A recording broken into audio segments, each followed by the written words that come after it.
বিশ্বকাপের মঞ্চে ষষ্ঠ শিরোপার স্বপ্ন নিয়ে তারকাখচিত দলসহ যুক্তরাষ্ট্রে পৌঁছেছে ব্রাজিল জাতীয় ফুটবল দল। নতুন কোচ কার্লো আনচেলোত্তির অধীনে শিরোপা জয়ের লক্ষ্য নিয়ে বিশ্বকাপ অভিযানে নামছে সেলেসাওরা।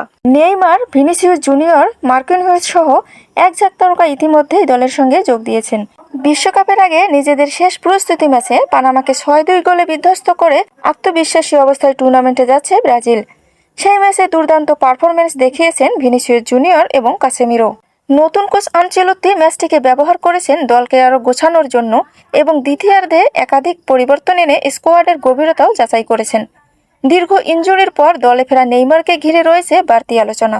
বিশ্বকাপে এটিই হতে পারে তার শেষ বড় মঞ্চ, যদিও তার ফিটনেস নিয়ে কিছুটা শঙ্কা রয়েছে।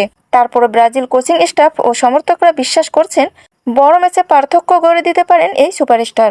২০২৬ বিশ্বকাপে গ্রুপ সিতে খেলবে ব্রাজিল।